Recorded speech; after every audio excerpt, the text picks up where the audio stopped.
老话常说，一方水土养一方人，在中国的广袤大地上，总有些地方会诞生出超乎我们想象的生命奇迹。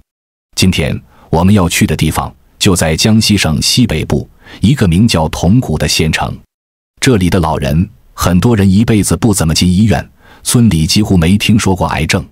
不仅如此，这里的100岁老人扎堆出现，是个名副其实的长寿之乡。村里人说，这是因为他们世代与红豆杉为伴。红豆杉是一种可以活几千年的古老树种，他们说只要在红豆杉树下打个盹，病痛都能好上一半。此事还惊动了中国央视，他们派来专家将这树的皮、叶子、果子拿去一一化验，竟然发现红豆杉里确实藏着某种特殊成分。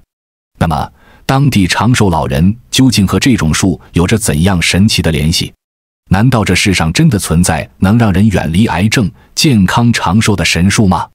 本期视频眼见古今，就带大家走进江西铜鼓县，揭开长寿村与红豆杉背后的长寿密码。将中国地图往赣西北一拉，江西宜春西部有个小县城，名叫铜鼓县，地处江西、湖南、湖北3省的交界地带。据说在县城东部有一块巨石，颜色赤红如铜，形状又酷似一面古老的战鼓。当山间的溪水冲击巨石，便会发出咚咚的回响，仿佛在奏响自然的乐章，因此得名铜鼓县。当我们刚踏上这片土地时，最直观的感受就是绿，满眼都是望不到边的山林。官方数据说，铜鼓县的森林覆盖率高达 88.04%， 这个数字在中国所有县城里都是名列前茅的。88.04% 是什么概念？就是说，你站在这片土地上，放眼望去，除了天，几乎全是树。说它是一个建在森林里的县城，一点都不过分。但让铜鼓县真正出名的，并不是天然氧吧的美誉，而是这里让人不敢相信的长寿数据。根据早些年的统计，2011年全县80岁以上的老人竟然有2013位之多。在一个总人口仅14万的县城，高龄老人的比例高得惊人。更神奇的是，在专家对当地几十年的健康统计中发现，癌症发病率极低，这在全国范围内都算罕见。那问题就来了，为什么在铜鼓人能活得这么长？有人说是空气好，有人说是水质佳，但最常被提起的一个说法就是红豆杉。红豆杉在铜鼓县几乎随处可见，村头巷尾、屋前屋后都能看到一棵棵挺拔的红豆杉树。在这里流传着许多关于红豆杉的传说，有人卧病在床多年，后来常常被家人抬到红豆杉树下乘凉，竟然慢慢恢复了体力。还有人说红豆杉下的空气特别甜，躺一会儿整个人精神都舒畅。久而久之，红豆杉就被当地人当成了保佑长寿的象征。要解开铜鼓县长寿的秘密，红豆杉无疑是绕不开的核心。红豆杉在地球上已有250万年的历史，当人类的祖先还在树上摘果子的时候，红豆杉就已经在地球上扎根了。正因为太珍贵，1994年红豆杉被中国定为一级珍稀濒危保护植物，同时被全世界42个有红豆杉的国家称为国宝，联合国也明令禁止采伐。它是名副其实的植物界大熊猫，而整个铜鼓县有成片的原生红豆杉群落，这种规模在国内都很少见。茶山林场是外界认识铜鼓红豆杉的第一站，这里林木类型多样，单是红豆杉的保有量就有15000株，这还只是在林场这个有限空间里的数字。如果把范围放大到整个铜鼓县，红豆杉总量约有80多万株，散落在群山、溪谷、房前屋后，是中国最大的南方红豆杉之乡。这里甚至还有一棵被誉为中华红豆杉王的古树，树龄超过了2000年。2000年是什么概念呢？就是说，当年秦始皇还在为长生不老而发愁的时候，这棵树就已经在这里发芽了。它见证了汉唐的辉煌，经历了宋元的更迭，一直沉默地站立到今天。当长寿这个现象和千年古树这个意象碰撞在一起时，一种强烈的神秘感扑面而来，这两者之间绝对不是巧合那么简单。这片活着的植物化石，也许就是解开这个村子长寿之谜的钥匙。在铜鼓县，说红豆杉能治病，能让人长寿的故事，那真是多到数都数不过来。你可能一开始会觉得，这不就是老辈人的迷信吗？可等你听当地人拍着胸脯讲得有鼻子有眼，再看见那些活生生的人和事，你心里那点不，说不定真就开始动摇了。这事还真没那么简单。要说当地最传奇的人物，非翁仲凡莫属。这位老人在当地几乎无人不知，无人不晓。他不是什么大富大贵的人，恰恰相反，他是一个选择隐居山林的怪人。这位老爷子81岁了，是个林场的退休工人，一个人住在离红豆山林不远的山腰上。他每个月有2000块的退休工资，这在当地可算不算少了，但他偏不识得自己一年四季衣衫褴褛，破破烂烂，不知道的还以为是哪来的丐帮弟子。你说他图啥呢？钱存着也不花，新衣服一件不买。他还养了一大群鸡鸭鹅和黑山羊，却不卖也不吃，只是为了跟自己作伴。但最让人觉得不可思议的，还不是他这个怪癖，而是他对生病的态度。据周围人说，翁老汉但凡身体不舒服，就算是得了重病，他都有2个不字原则：不求医，不问药。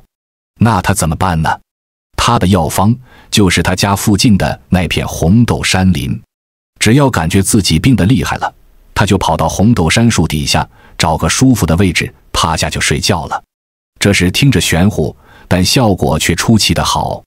翁老汉说，他年轻的时候身体并不好，患有严重的肺病，咳起嗽来感觉5脏6腑都要被掏空了。在那个医疗条件不发达的年代，这基本上就是个等死的病。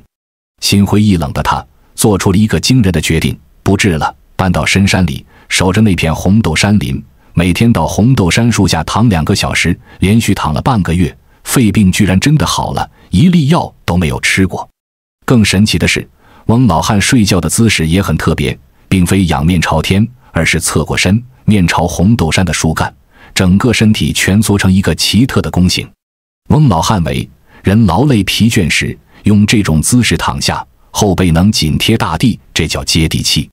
同时口鼻正对着树干，呼吸吐纳之间就能将红豆杉散发出的独特气味吸入体内，这叫接树气。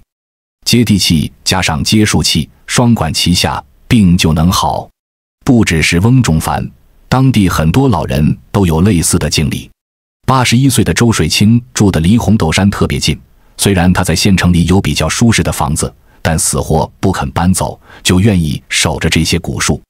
周水清说，他身边的人都特别长寿，他的奶奶是96岁去世的，老奶奶是98岁去世的，他自己一辈子都没有进过医院，身体一直很健康，连感冒都很少的。还有位105岁的邹银庚老人，以前一直住在茶山林场，那儿既有野生红豆杉，还有大片竹林。后来为啥挪地方了呢？因为家里后代都过80了，孙辈也60多了，家人总担心照顾不过来，2年前才把老人送进了敬老院。可就算这样，老人的身体精神头还是一直挺好。这些住在红豆杉周边的老人都有个共同特点，不光活得久，还很少生病。他们说，周边连个得癌症的人都没有，那些稀奇古怪的病也少见。大伙儿基本不吃药，身体要是有点不得劲，到红豆杉树下坐会儿，没多久就好了。年纪大的人在红豆杉树下待着，效果尤其明显。有些老人说，以前累着了或者哪儿不舒服，到树下歇会儿，立马就有精神了。特别是遇上阳光好的日子，这种感觉更明显。这种现象在当地已经不是什么秘密了，很多人都把红豆杉当成神树，认为它有保佑全家平安健康的作用。虽然听起来很玄妙，但确实是几代人的亲身体验。说实话，这种听起来玄乎的疗法，我们肯定不提倡，生了病第一时间还得去医院。但这也很难用现代医学去解释，为什么仅仅是躺在树下就能产生如此神奇的疗效？难道这片森林真的拥有某种超自然的力量，或者是我们尚未理解的某种科学原理在起作用吗？这个悬念像一团迷雾，笼罩在铜鼓县的上空，让这片土地越发显得神秘莫测。要理解红豆山为什么在这里如此神奇，就必须了解生活在这里的客家人。客家人是汉族一个非常独特的民系，历史上因为战乱等原因，从中原地区一路南迁，最后在赣、闽、粤等地的山区里扎下根来。颠沛流离的历史让客家人对土地和家园有着极其深厚的情感，也形成了一套与自然和谐共生的独特文化。铜鼓县是典型的客家聚居区，在铜鼓的客家人看来，红豆杉不仅仅是一种树，它是神树，是长寿树，是守护家族繁衍的图腾。在铜鼓的乡间行走，一个显著的特点是，许多村民的房前屋后都生长着几株高大挺拔的红豆杉，它们并非野蛮生长，而是被精心照料。这些树很多都是跟房子同龄，甚至是跟这个家族的历史一样长。它就像一个沉默的家庭成员，看着一代又一代人出生、成长、老去。这种对红豆杉的崇拜已经融入了他们的血液里，他们敬畏这棵树，爱护这棵树，从不轻易砍伐。在他们眼中，砍倒一棵红豆杉就等于毁掉了自家的风水和福气。我们来到了村民徐氏人的家，他指着院子里的3棵红豆杉告诉我们，最大的一棵是他爷爷的爷爷亲手种下的，旁边一棵是他父亲栽的，还有一棵是他自己在20年前种的。原来在房前屋后种植红豆杉、樟树等树木是客家人世代相传的传统。他们认为，这不仅仅是为了美化环境，更蕴含着前人栽树、后人乘凉的家族传承智慧。红豆杉的寿命可以长达5000年以上，因此在客家文化中，它被尊奉为长寿树和吉祥树。在家门口种下它，就是种下了一个家族对生命延续、健康平安的美好期盼。这种根植于血脉的信仰，使得客家人与红豆杉形成了独特的共生关系。但这种关系远不只是精神上的寄托，红豆杉已经像水和空气一样，完全渗透进了他们日常生活的每一个细节里。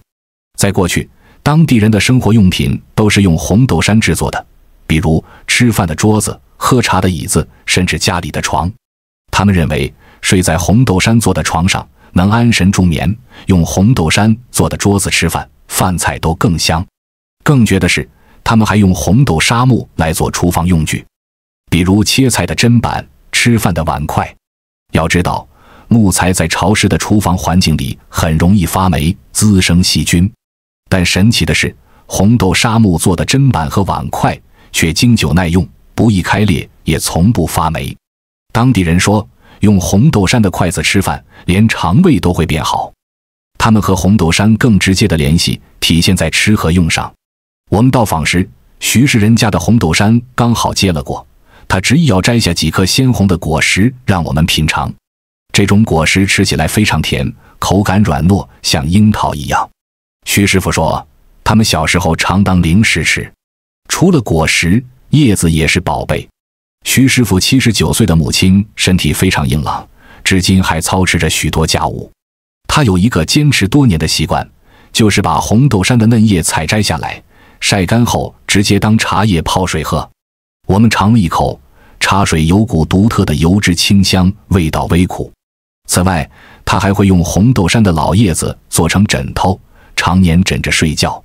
说到这里，你可能会有个疑问，红豆杉不是有毒吗？没错，现代科学告诉我们，红豆杉的绝大部分都含有毒性，不能乱吃。但是，智慧的客家人经过千百年的摸索，早就掌握了与它安全相处的秘密。首先，红豆杉那红彤彤的果实，外面包裹着一层叫做甲重皮的红色果肉。这层果肉是唯一无毒的部分，味道甜甜的，可以直接吃，是孩子们最喜欢的零食。其次，也是最关键的，就是泡酒。客家人会用一种特殊的方法，取红豆杉的某些部分，加上粮食一起酿酒。这种红豆杉酒在当地被视为神仙水，是强身健体的补品。他们相信，每天喝上1小杯，能活血化瘀、驱寒除湿，对身体大有裨益。除了融入生活，客家人的饮食传统也为他们的长寿增添了砝码。他们的饮食结构非常健康，以素食为主，自己种的蔬菜、豆制品是餐桌上的主角。同时，他们也擅长药膳进补，懂得根据季节变化，采摘山里的各种草药来煲汤、入菜，调理身体。而红豆杉更是他们养生智慧中的点睛之笔。除了泡酒，他们还会用特殊处理过的红豆杉叶子泡茶喝，认为可以清热解毒，预防感冒。可以说，在铜鼓客家人的世界里，红豆杉已经不再是一种单纯的植物，它是一种信仰，一种生活方式，一种从祖先那里传承下来的健康密码。他们世世代代生活在这片森林的庇护下，从空气到器具再到饮食，全方位立体式的与红豆杉融为一体。这种人与自然的深度捆绑，或许才是他们能够远离疾病、安享长寿的根本原因。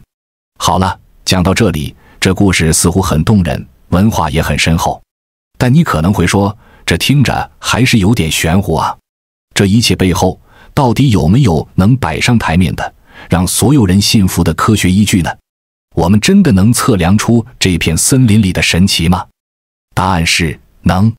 于是，一批又一批的科学家和环境监测专家，带着各种精密仪器，开进了铜鼓县的深山里。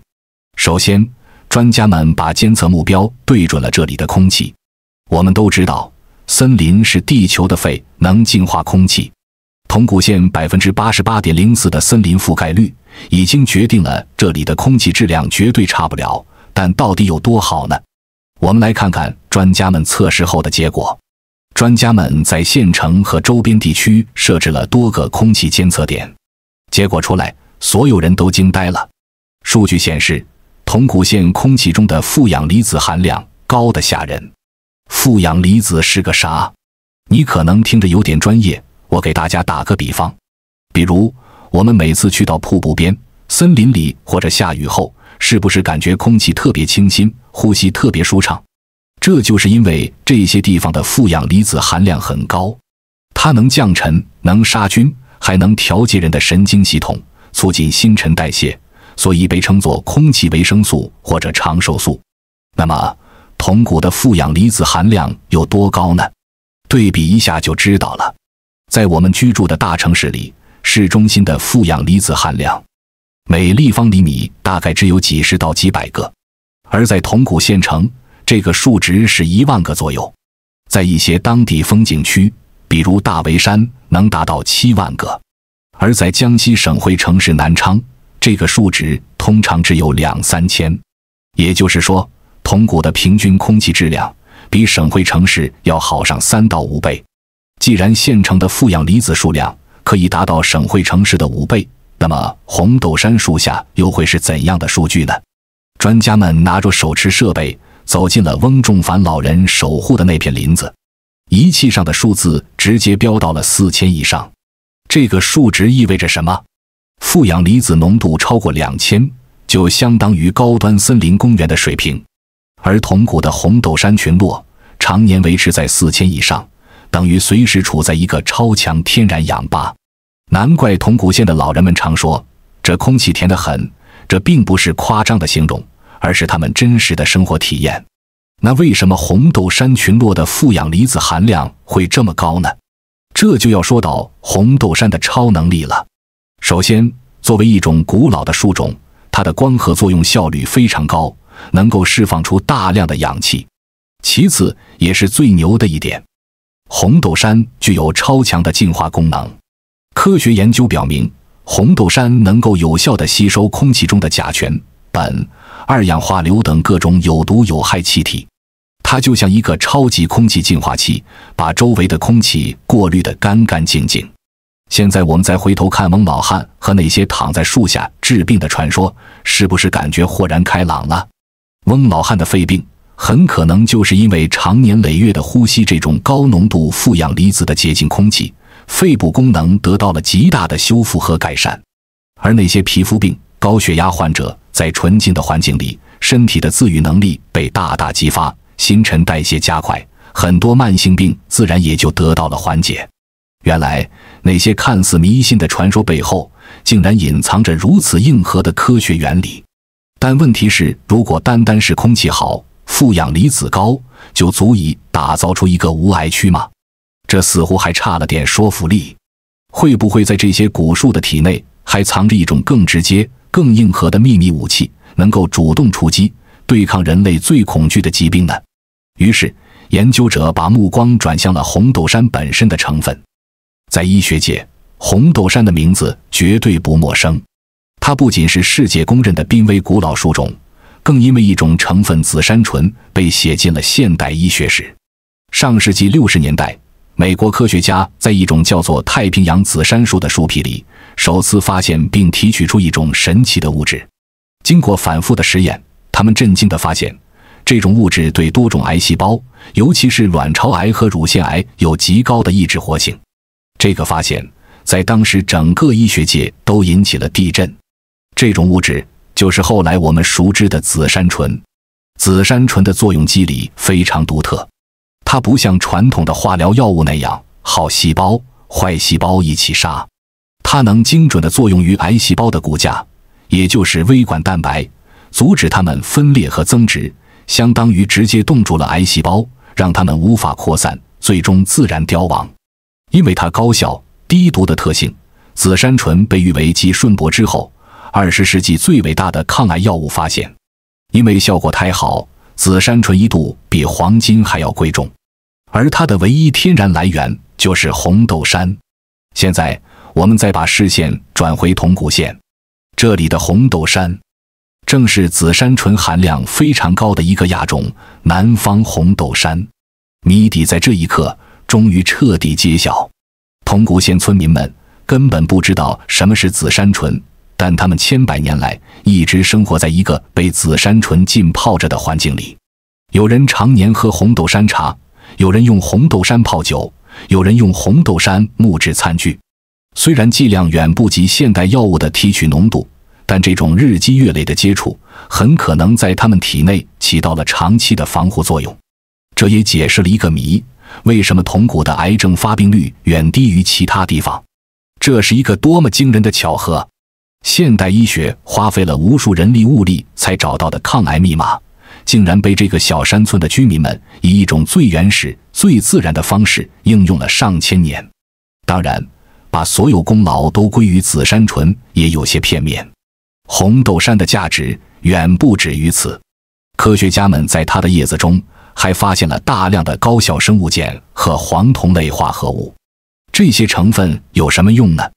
简单来说，就是天然的消炎药和解毒剂。它们可以帮助人体抵抗炎症，清除自由基，增强免疫力。这就解释了为什么当地人会用红豆杉叶子泡茶来预防感冒，因为这些成分确实能够帮助身体构建一道坚实的防线，抵御外界病毒和细菌的侵袭。科学检测发现，红豆杉叶子里含有多种生物碱和黄酮类化合物，这些成分具备消炎、抗菌、增强免疫力的作用。换句话说，它们是天然的身体保镖。在现代实验室里，科学家已经从红豆杉叶子中提取出能调节免疫系统的有效物质。铜鼓县人世代饮用红豆杉叶泡的茶，无形中就把这些养分吸收进体内。在铜鼓村落，红豆杉泡酒几乎是家家户户的习惯。酒精本身是一种很好的溶剂，能把植物中的有效成分溶解出来。红豆杉汁液里的生物碱、黄酮类在酒里更容易被人体吸收，喝下去之后，既能活血通络，又能增强免疫力。当然，现代医学也提醒，红豆杉并不是完全无害的植物，它在过量使用时会有一定毒性。但铜鼓人用的剂量往往经过祖辈代代相传的经验调节，既能保健养生，又不会造成负担。所以，一颗完整的红豆杉就像一个天然的复方药库。它的树皮里有抗癌的将军紫杉醇，叶子里有消炎解毒的先锋生物碱和黄酮，它释放的空气里还有净化身心的后勤部队负氧离子。村民们生活在这里，等于同时享用了这个药库里的所有宝贝。这种全方位的、立体的健康守护，才最终造就了这个几乎没有癌症的长寿奇迹。故事讲到这里，江西铜鼓县红豆山与100岁老人的长寿之谜已经基本水落石出了。这背后没有神仙，也没有魔法，有的只是一个近乎完美的人与自然共生的范本。在现代文明飞速发展的今天，我们拥有了前所未有的医疗技术和药物，但各种现代病如癌症、心血管疾病却依然像梦魇一样困扰着我们。我们是不是在追求科技进步的道路上走得太快，以至于忽略了我们与生俱来的最宝贵的财富——大自然？客家人把红豆杉当成神树来守护，而红豆杉也用它体内蕴藏的密码，默默地回馈和守护着这片土地上的人们。这种相互依存、相互成就的关系，不正是我们今天所追求的人与自然和谐共生的最高境界吗？当我们把目光投向这些隐藏在华夏大地深处的古老村落时，我们看到的不仅仅是奇闻异事，更是我们失落已久的与天地万物相处的古老智慧。好了，本期故事就讲到这里了。如果你也被这个千年神树守护的长寿村所震撼，别忘了为它点个赞。眼见古今，与您下期视频再见。